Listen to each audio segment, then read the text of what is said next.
إن الحمد لله نحمده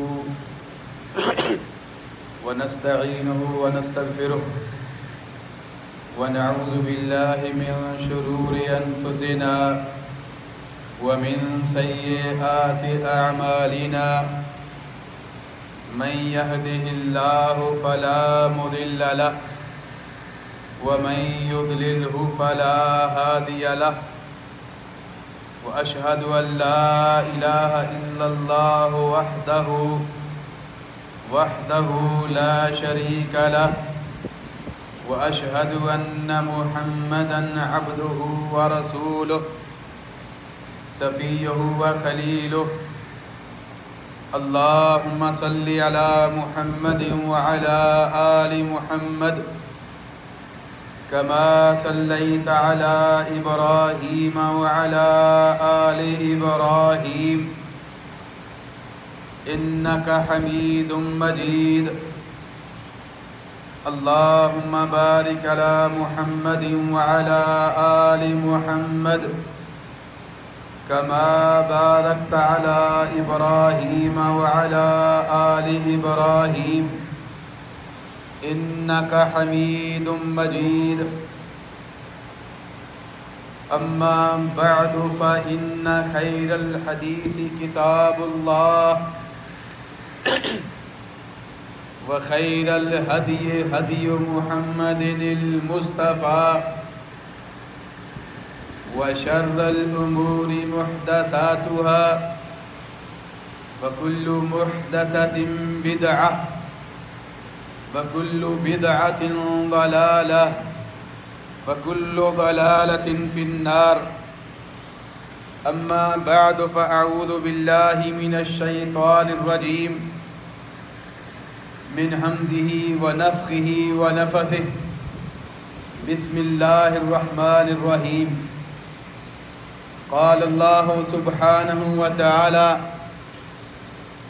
إذ يتلقى المتلقيان عن اليمين وعن الشمال قعيد ما يلفظ من قول إلا لديه رقيب عتيد وجاءت سكرة الموت بالحق ذلك ما كنت منه تحيد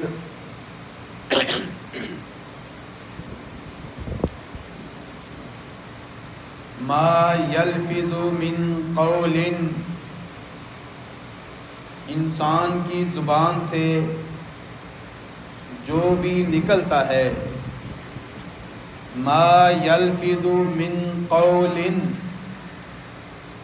انسان کچھ بھی کرتا ہے ما يلفظ من قول کوئی بات بھی کرتا ہے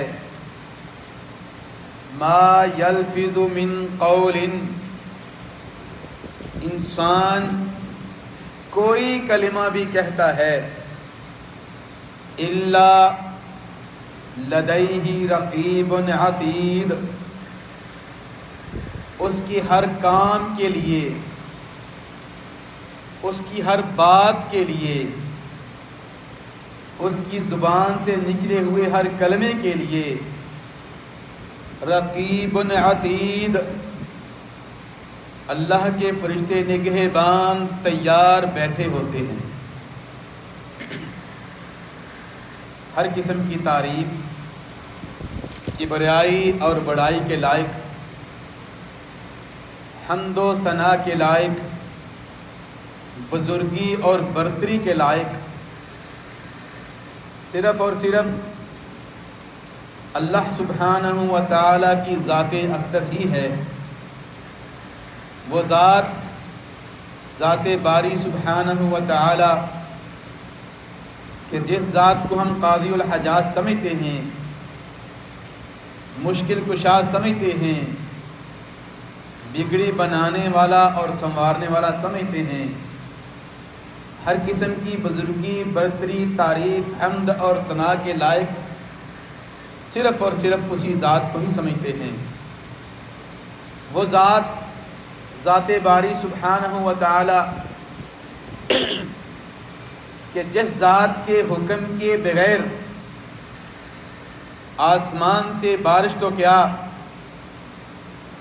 بارش کا پہلا قطرہ بھی زمین پر نہیں آتا جب تک اس ذات کا حکم اور آرڈر نہ ہو۔ درخت خشک ہو جائے جب تک اس ذات کا حکم نہ ہو ایک پتا بھی زمین پر نہیں گرتا۔ وہ ذات اللہ سبحانہ و تعالی رب العالمین کی ذات، رب محمد صلی اللہ علیہ وسلم کی ذات، ہم سب کو پالنے والے، ہم سب کے معبود بحق اللہ سبحانہ و تعالی کی ذات ہے کہ جس ذات سے کوئی چیز چھپی ہوئی نہیں ہے، جو علیم بذات الصدور ہے، جو آندھی رات کے ٹائم، رات اندھیری ہو، کالا پتھر ہو اور اس کے اوپر چلنے والی چیونٹی بھی کالی ہو، وہ ذات اس چیونٹی کی سرسراہٹ کو بھی جانتی ہے، اس چیونٹی کو کیا چاہیے، اس نے کیا سوچا ہے، کیا کرنا ہے۔ اللہ سبحانہ و تعالیٰ سے اس کی یہ بات بھی مخفی نہیں ہے۔ اسی کے لیے ہر قسم کی حمد و ثنا، کبریائی اور بڑائی ہے۔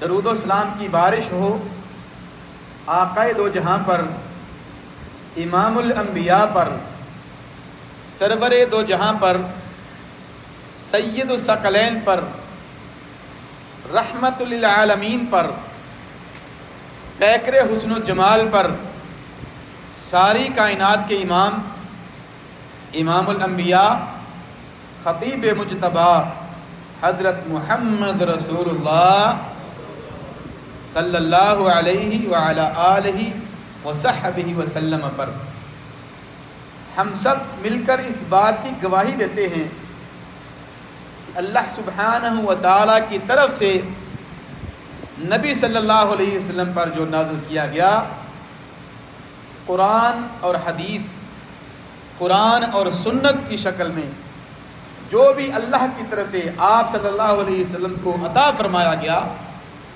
آپ صلی اللہ علیہ وسلم نے اس کا حق ادا کر دیا، اور کوئی چیز آپ صلی اللہ علیہ وسلم نے چھپائی نہیں۔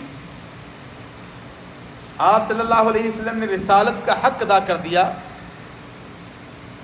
بلغ الامانہ وادى الرسالہ، امانت کو بھی پہنچا دیا اور اللہ کی طرف سے جو پیغام آیا اس کو بھی پہنچا دیا، بلکہ اس بات کے ڈر سے کہ کہیں اس دین کی شکل میں یہ جو امانت ہے اس کے اندر خیانت نہ کوئی کر دے، آپ صلی اللہ علیہ وسلم نے ایک مشہور حدیث جو آپ صلی اللہ علیہ وسلم ہر خطبہ کے اندر پڑھا کرتے تھے، فرمایا کہ دین کے اندر ہر نئی سوچ، ہر نئی بات بدعت ہے، کل محدثۃ بدعہ وکل بدعۃ ضلالہ، اور ہر بدعت گمراہی ہے، وکل ضلالۃ فی النار، اور ہر گمراہی کا ٹھکانہ جہنم کی شعلے مارتی ہوئی آگ ہے۔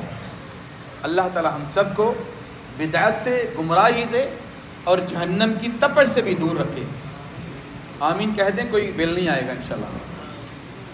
آج آپ کی مسجد میں رش یا تعداد کچھ کم لگ رہی ہے، شاید ٹائم تھوڑا سا چینج ہو رہا ہے، اور کچھ کے ذہن میں ہو کہ ابھی ٹائم بعد کافی ہے، باہر کے شاید سپیکر چلتے ہیں، تو انشاءاللہ مسجد کی طرف چلے آئیں۔ جس کے کان میں اذان کی آواز جب پہنچ جاتی ہے تو مالک الملک سورۃ الجمعہ کے اندر فرماتے ہیں، ارشاد فَاسْعُوا إِلَىٰ ذِكْرِ اللَّهِ، سارے کام چھوڑ کر اللہ کے ذکر جمعہ کی طرف چلے آؤ۔ بعض محدثین لوہار کا کام کرتے تھے۔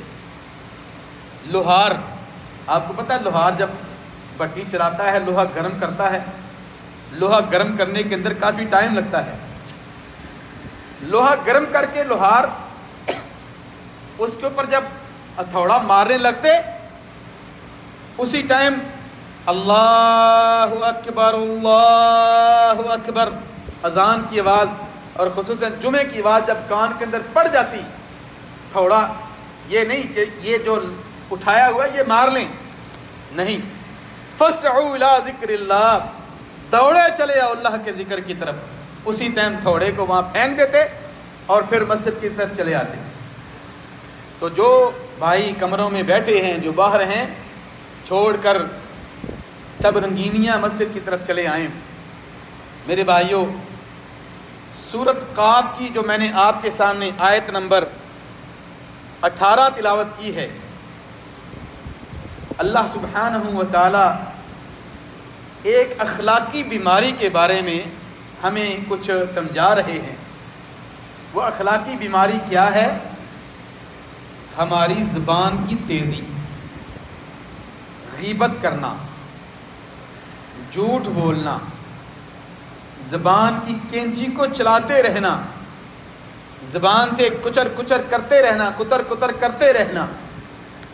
اس زبان کی نقصانات کے بارے میں مالک الملک ارشاد فرماتے ہیں، اس زبان کے بارے میں فرمایا ما یلفظ من قول الا لدیہ رقیب عتید، فرمایا کچھ بھی زبان سے جب نکلتا ہے فرشتے لکھ رہے ہیں۔ اللہ اکبر۔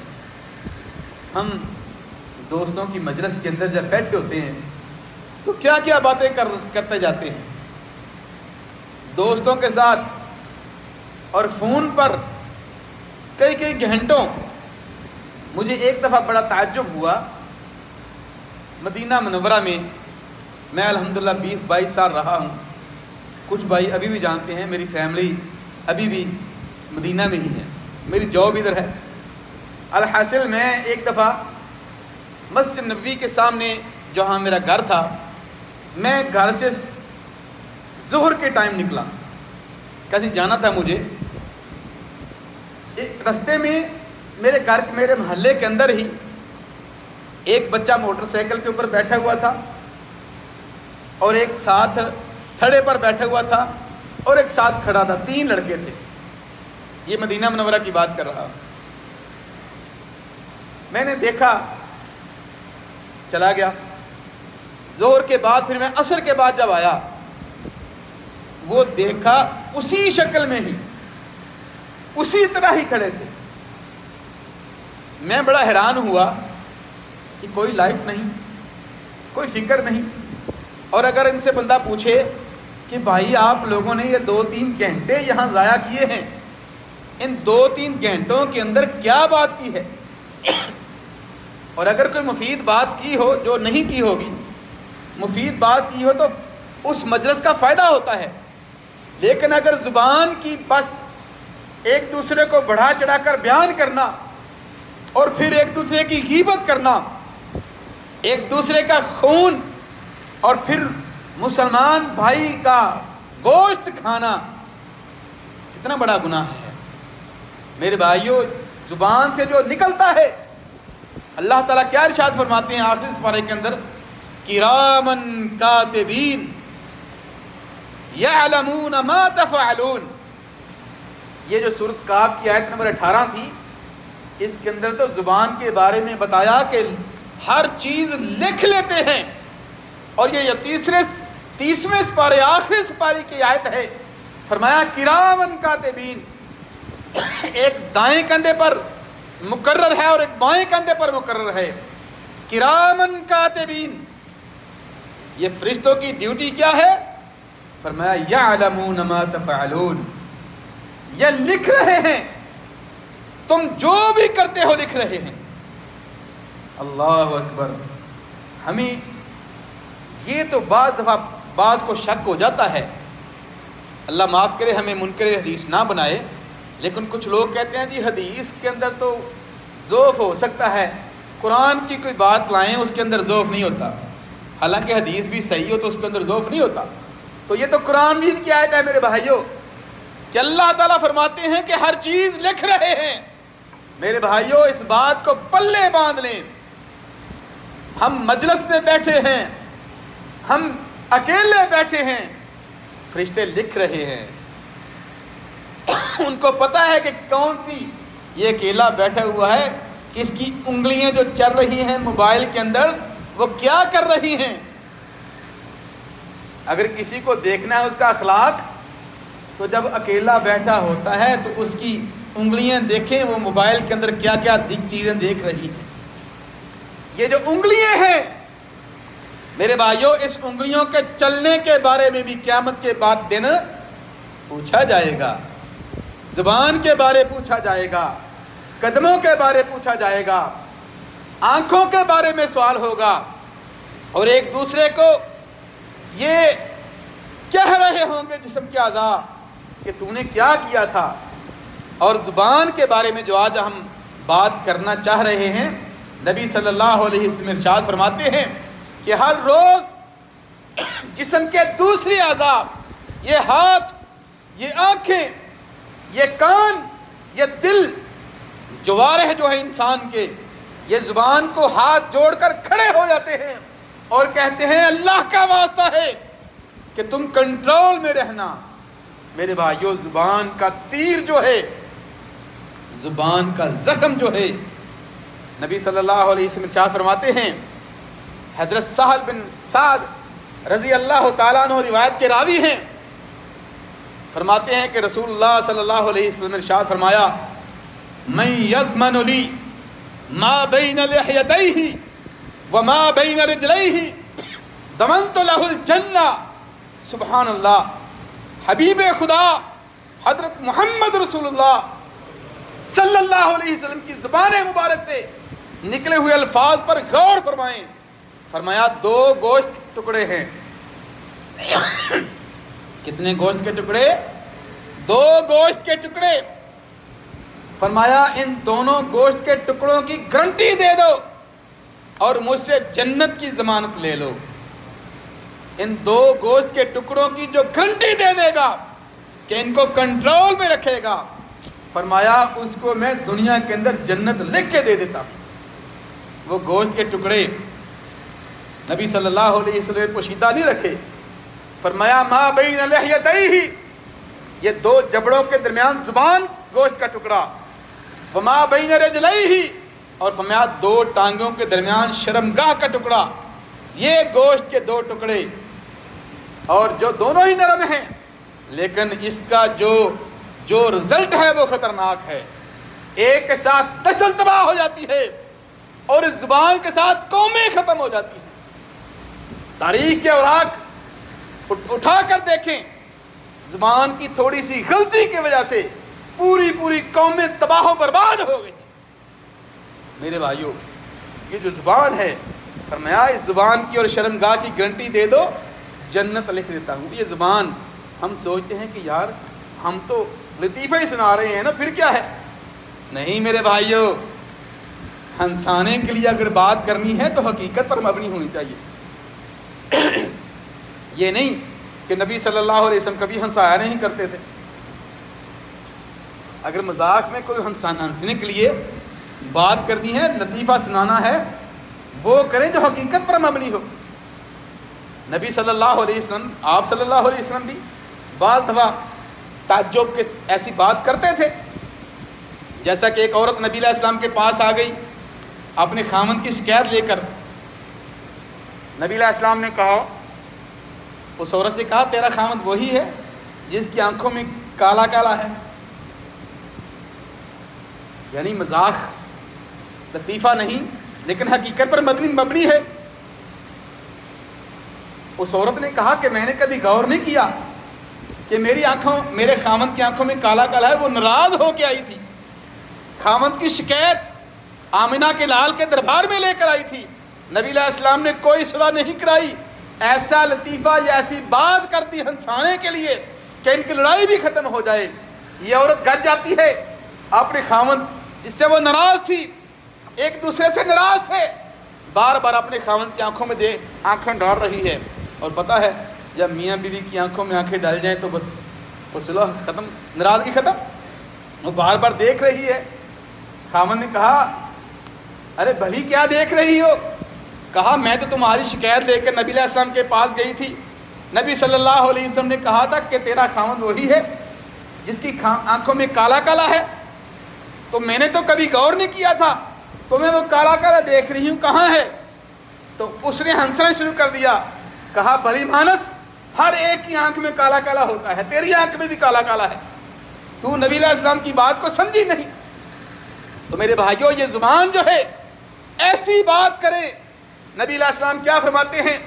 من حسن اسلام المرء ترکہ ما لا یعنی.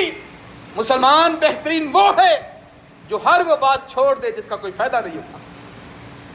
بہترین مسلمان. ٹھیک ہے, نمازیں اچھی پڑھنا, زیادہ پڑھنا اچھا اسلام ہے, روزے زیادہ رکھنے کے ساتھ اجر زیادہ ملتا ہے. نبی علیہ السلام نے یہ نہیں فرمایا کہ تم بڑی نمازیں پڑھو, لمبی لمبی نمازیں پڑھو. کہا نہیں, من حسن اسلام المرء ترکہ ما لا یعنی. بےہودہ باتیں, فضول باتیں چھوڑ دینا, یہ بہترین اسلام ہے. اور اسی طرح حضرت عقبہ بن عامر رضی اللہ تعالیٰ عنہ نبی صلی اللہ علیہ وسلم کے پاس آتے ہیں, آ کر پوچھتے ہیں, اے اللہ کے حبیب, من نجات یا رسول اللہ. کیسا سوال کیا اور کیسی ہمیں بات سمجھا دی. ہم ہیں کہ ہمارے کانوں پر جوں ہی رینگتی, ہم تو دنیا کے اندر پڑ گئے ہیں. یہ پوچھنے والا کیا پوچھتا ہے؟ اے اللہ کے حبیب, من نجات یا رسول اللہ. اے اللہ کے حبیب, مجھے ایک نسخہ بتا دیں جس کے اندر کامیابی ہے. اور کامیابی کا نسخہ لینا چاہتے ہیں کہ نہیں؟ کامیاب ہونا چاہتے ہیں کہ نہیں؟ کون ہے جو کامیاب نہیں ہونا چاہتا؟ ہاتھ کھڑا کرے ہیں جو کامیاب نہیں ہونا چاہتا, جو نہیں ہونا چاہتا. سب کامیاب ہونا چاہتے ہیں ماشاءاللہ. اللہ تعالی ہم سب کو دنیا اور آخرت کے اندر کامیاب کرے. وہ پچھلے محلے سے آمین کی آواز نہیں آئی. اللہ تعالی ہم سب کو دنیا اور آخرت کے اندر کامیاب کرے. اس صحابی نے آ کر پوچھا, اللہ کے حبیب, من نجات یا رسول اللہ. اے اللہ کے حبیب, مجھے نسخہ بتا دیں, مجھے وہ بات بتا دیں, مجھے وہ طریقہ بتا دیں جس کے اندر کامیابی اور کامرانی ہے. تو نبی علیہ السلام نے کیا کہا؟ نمازیں لمبی پڑھنا, روزے رکھنا. ٹھیک ہے, وہ کامیابی تو ہوگی ہے, اس کے اندر کوئی شک نہیں. لیکن نبی علیہ السلام نے صرف یہاں 3 باتیں بتلائیں. کتنی باتیں؟ ان 3 باتوں کو پلے باندھ لیں میرے بھائیوں. 3 باتیں صرف بتلائیں. پہلی بات جو آج ہمارا موضوع ہے, نبی علیہ السلام نے فرمایا, کامیابی پوچھنے والے, امسک علیک لسانک, اپنی زبان کو کنٹرول میں رکھ. اللہ اکبر, یہ کس کو فرما رہے ہیں؟ اللہ اکبر. حیران ہوں, سوچیں ذرا. نبی علیہ السلام اس دور کے اندر اپنے ساتھی صحابی کو فرما رہے ہیں کہ جن کے بارے میں اللہ تعالیٰ نے لکھ دیا تھا, رضی اللہ ورضوا عنہ, اللہ ان سے راضی ہو گیا ہے, ان سے, یہ اللہ سے راضی ہو گئے ہیں. جن کے بارے میں اللہ تعالیٰ نے ہر صحابی کے بارے میں ارشاد فرما دیا کہ سارے کے سارے جنتی ہیں. اور نبی علیہ السلام نے کچھ صحابہ کا نام لے کر فرمایا, فلاں صحابی جنت ہے, ابو بکر فی الجنہ, وعمر فی الجنہ, وعثمان فی الجنہ, وعلی فی الجنہ. ایک ہی مجلس کے اندر بیٹھ کر نبی علیہ السلام نے 10 صحابہ کا نام لے کر فرمایا جنتی ہیں. ایسوں کے بارے میں, ان کے بارے میں, ان کو نبی علیہ السلام نصیحت فرما رہے ہیں, امسک علیک لسانک, زبان کو کنٹرول میں کر لے. ہم اپنے بارے میں سوچیں, ہم کتنا کنٹرول کرتے ہیں. ہمارے تو دوسرے گناہ بھی ایسے ہیں, ہماری تو نمازیں بھی ایسی ہیں, اور ہمارے تو اعمال بھی ایسے ہیں کہ اگر ہم خود 24 گھنٹوں کی اپنی رپورٹ دیکھیں, ہم خود بلبلا اٹھیں گے اور کہیں گے ہے افسوس مجھے میرے اپنے اعمال پر. اللہ اکبر. نبی علیہ السلام نے 3 باتیں فرمائیں. ان 3 باتوں میں سے پہلی بات, امسک علیک لسانک, اے میرے صحابی اپنی زبان کو کنٹرول میں رکھ. دوسری بات, وَلْيَسْعَكَ بَيْتُكَ, فارغ ٹائم تیرا تیرے کمرے کے اندر گزرے, گلیوں کوچوں میں نہیں, بازاروں میں نہیں. دوسری کامیابی کی راز, پہلی زبان کو کنٹرول میں رکھ. دوسری کامیابی کی راز, فارغ ٹائم تیرے گھر کے اندر گزرے. اور تیسری وَلْتَبْكِ عَلَىٰ خَطِيَّتِكَ، انسان ہونے کے ناطے گناہ تو ہو ہی جاتا ہے، اور گناہ ہونے کے بعد اللہ کے سامنے اپنے آنسو گرانے شروع کر دے، اپنی غلطی پر پچھتانا شروع کر دے، رونا شروع کر دے، آنکھوں سے آنسو نکال، پھر دیکھ تیری کیسی کامیابی ہوتی ہے. ہماری تو حالت ہوتی ہے کہ ہم اگر کسی کو کوئی گناہ کر لیتے ہیں نا تو مجلس میں ہم بڑا چڑھا کر، بڑا اپنے آپ کو فنے خواں سمجھ کر، بڑا پہلوان سمجھ کر اپنا گناہ بیان کر رہے ہوتے ہیں. اللہ معاف کرے، استغفر اللہ ربی، اللہ ماشاء اللہ. میرے بھائیو، یہ 3 کامیابی ہیں، جن میں سے پہلی کامیابی فرمایا امسک علیک لسانک، اپنی زبان کو کنٹرول میں رکھ. اور امام بخاری، سب کہیں رحمہ اللہ، امام بخاری رحمہ اللہ، اور جنہوں نے ایسی حدیث کی کتاب لکھ دی کہ جس کتاب کے بارے میں فرمایا گیا علماء نے دنیا کے تمام مسلمانوں کا جس کے اوپر اجماع ہے کہ قرآن مجید کے بعد ان اصح الکتب بعد کتاب اللہ صحیح البخاری، امام بخاری کی کتاب کے بارے میں علماء کا اجماع ہے کہ قرآن مجید کے بعد اگر سب سے کوئی صحیح کتاب ہے تو بخاری شریف ہے. اس کے مصنف امام بخاری رحمہ اللہ نے ایک دفعہ ایک مجلس کے اندر ارشاد فرمایا کہ میں قسم اٹھا کے کہتا ہوں اللہ تعالیٰ قیامت کے دن مجھے کسی کی غیبت کرنے کے بارے میں پکڑ نہیں کریں گے. میں نے آج تک کسی کی غیبت نہیں کی. ہم میں سے کون سا ہے جو کھڑا ہو کر گارنٹی دے اپنے بارے میں؟ میں خود، ہم سب، کوئی بندہ کھڑا ہو کے گارنٹی نہیں دے سکتا کہ میں نے کبھی غیبت نہیں کی. میرے بھائیوں، ہمیں اپنے اعمال کی طرف دیکھنا چاہیے، ہمیں اپنے اعمال کی طرف دیکھنا چاہیے اور اللہ سبحانہ و تعالیٰ کی طرف لو لگانی چاہیے.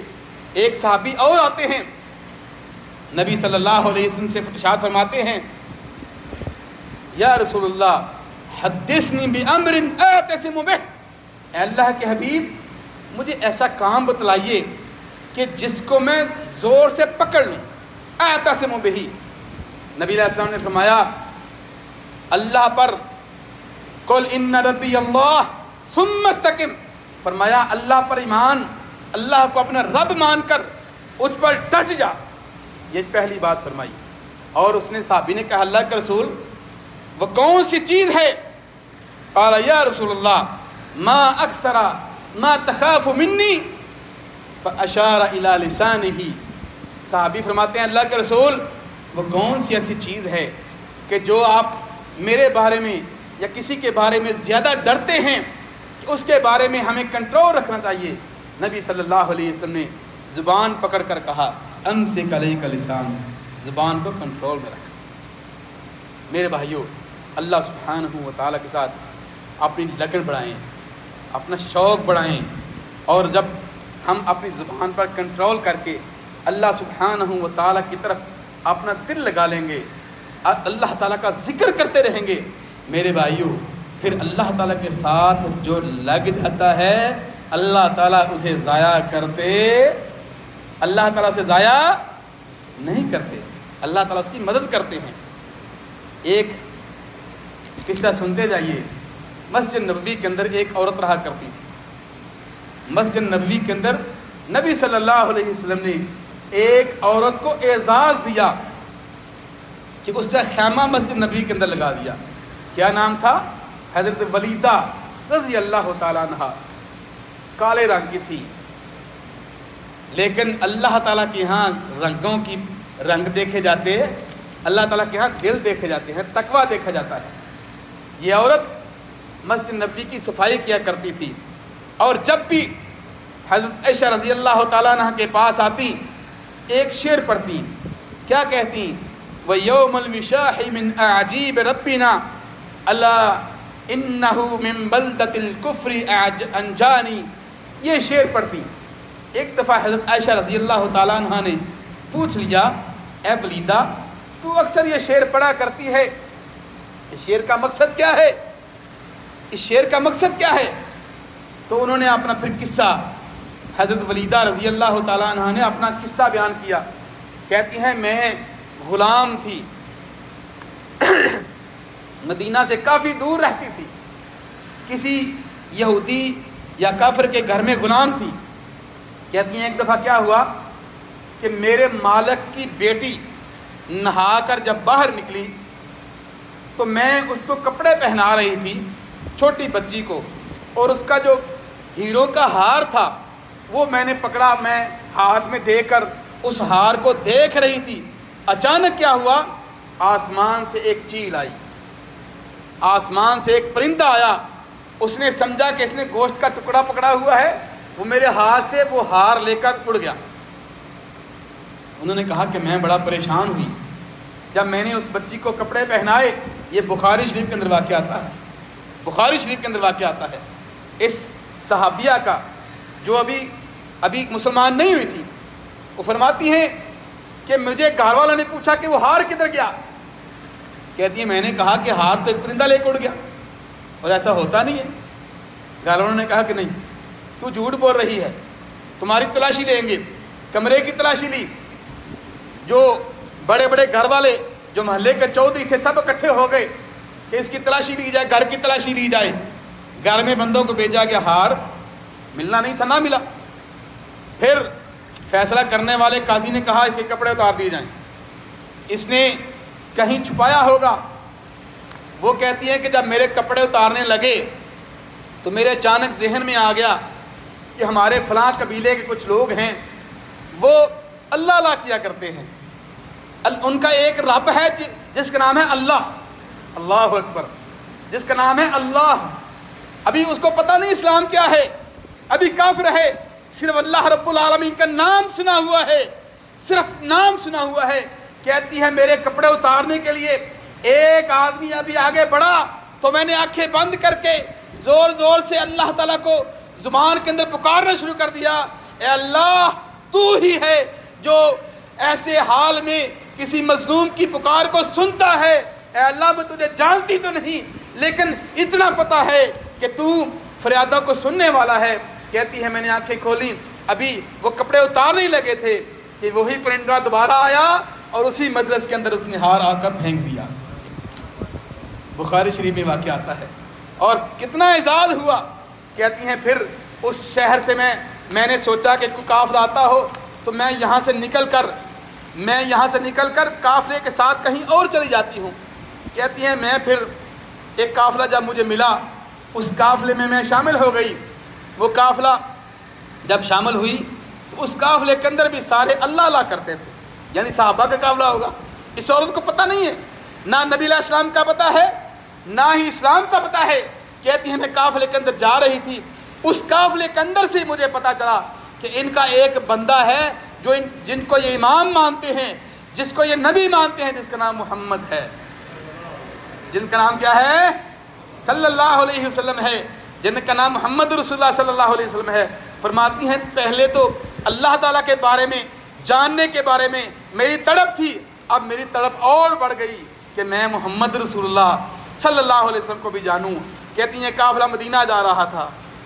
دیکھیں نصیب کھلنے لگے ہیں جب اللہ تعالیٰ کے ساتھ لگن ہو, زبان پر کنٹرول ہو, اللہ کی یاد دل میں ہو, اللہ تعالیٰ ضائع نہیں کرتے. فرماتے ہیں مدینہ جاتی ہوں, آ کر نبی علیہ السلام کو اپنا واقعہ سناتی ہوں. نبی علیہ السلام نے خیمہ مسجد کے اندر لگا دیا, کہا تجھے اللہ تعالیٰ کی طرف سے یہ اعزاز مل گیا ہے کہ تو مسجد کی خدمت کیا کر, مسجد نبوی کی خدمت کیا کر. اور پھر حضرت عائشہ رضی اللہ تعالیٰ عنہ فرماتی ہیں پھر ایک رات ایسی آئی, یہ مسجد کی صفائی کرنے والی فوت ہو گئی. صحابہ نے سوچا رات کو یہ فوت ہو گئی ہے, اب نبی علیہ السلام کو کیا جگانا ہے, اس عورت کے بارے میں یہ خادمہ ہے, اس کو دفنا دیتے ہیں. اس کو دفنا دیا. صبح نبی صلی اللہ علیہ وسلم نے صحابہ سے پوچھا این الولیدہ, وہ ولیدہ کہاں ہے؟ کہا اللہ کے رسول وہ تو گزشتہ رات کو فوت ہو چکی تھی. حدیث کے اندر آتا ہے صحابہ نے کہا اللہ کے رسول ہم نے آپ کو ڈسٹرب کرنا مناسب نہیں سمجھا. نبی علیہ السلام نے فرمایا دلونی علی قبرہا, اس نے اللہ کو یاد کیا تھا, اللہ کو پکارا تھا, دلونی علی قبرہا, مجھے بتاؤ اس کی قبر تم نے کہاں بنائی ہے؟ صحابہ فرماتے ہیں نبی صلی اللہ علیہ وسلم نے اس کی قبر پر آ کر اس کا دوبارہ جنازہ پڑھا۔ کتنا اعزاز ملا۔ میرے بھائیوں، زبان کو کنٹرول میں رکھیں، زبان سے جو بھی نکلے اچھی بات نکلے۔ ھذا ما عندی واللہ اعلم بالصواب، وآخر دعوانا ان الحمد للہ رب العالمین۔